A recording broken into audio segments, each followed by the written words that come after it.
நாம் தேர்வு எழுத தயாராக இருக்கலாம். எல்லா பாடங்களிலுமே நாம் கவனம் செலுத்தி படித்திருக்கலாம். ஸ்பெஷல் கிளாஸுக்கு சென்று இன்னும் தேர்வுக்கு தயாராக இருக்கலாம். ஆசிரியர்கள் நம்மை சிறப்பான விதத்திலே தயாரித்திருக்கலாம். எவ்வளவுதான் நாம் முயற்சி செய்து படித்திருந்தாலும் நமது சொந்த முயற்சியால் மட்டும் தேர்வில் வெற்றி அடைய முடியவே முடியாது. பவுல் அடிகளார் ரோமையர் 9:16 சொல்லுவார், மனிதர்கள் விரும்புவதாலோ உழைப்பதாலோ எதுவும் நடக்கப் போவது இல்லை, மாறாக இரக்கம் வைக்கும் கடவுளால் எல்லாம் ஆகிறது என்று. ஆம், நமது தயாரிப்போடு கடவுளுடைய இரக்கம் இருக்க வேண்டும். சில வேளைகளிலே திடீரென நமக்கு உடல் நோய் ஏற்படலாம். பேர் அதிர்ச்சியான துயரத்தை தரக்கூடிய நிகழ்ச்சிகளை நாம் காணலாம். திடீரென ஷாக்கிலே ஞாபகத்துக்கு பல நினைவுகள் வராமல் கூட இருக்கலாம்.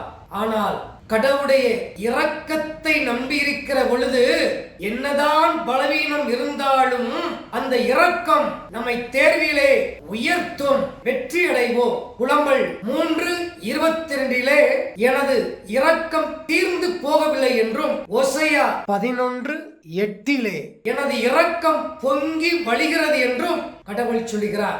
எனவே கடவுளுடைய இரக்கத்தை தேர்வு எழுதக்கூடிய நமது பிள்ளைகளுக்குள்ளாக, மகனுக்குள்ளாக, மகளுக்குள்ளாக ஊற்றக்கூடிய வல்லமை ஜெபம். நாம் எடுத்திருக்கிற முயற்சி, கடவுளுடைய இரக்கம் இருக்கின்ற போது நாம் தேர்வை எதிர்பார்த்த மதிப்பெண்ணை விட மிக அதிக மதிப்பெண் பெற்று வாழ்க்கையிலே உயர்வடைவோம். சுற்றிருப்பவர் எல்லாரும் மூக்கில் கை வைத்து வியக்கக்கூடிய அளவுக்கு கடவுளுடைய இரக்கம் நம்மை உயர்த்தும். எனவே தேர்வு எழுதக்கூடிய நமக்குள்ளாக கடவுளுடைய இரக்கம் கடந்து வரும்படியாக இயேசுவின் வேதனை மிகுந்த கல்வாரி பாடுகளை பார்த்து, அப்பா பிதாவே, தேர்வு எழுதக்கூடிய மாணவ மாணவிகள் மீது இரக்கமாயிருமன இப்பொழுது சொல்லுவோம்.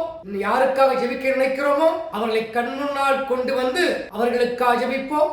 இயேசுவின் வேதனை மிகுந்த கல்வாரி பாடுகளை பார்த்து, அப்பா பிதாவே, தேர்வு எழுதுகின்ற என் மீது இரக்கமாயிரும். இயேசுவின் வேதனை மிகுந்த கல்வாரி பாடுகளை பார்த்து, அப்பா பிதாவே, தேர்வு எழுதுகின்ற மாணவ மாணவிகள் மீது இரக்கமாயிரும். இயேசுவின் வேதனை மிகுந்த கல்வாரி பாடுகளை பார்த்து, அப்பா பிதாவே, தேர்வு எழுதுகின்ற எங்கள் பிள்ளைகள் மீது இரக்கமாயிரும். ஆமென் அல்லேலூயா. ஆமென் அல்லேலூயா.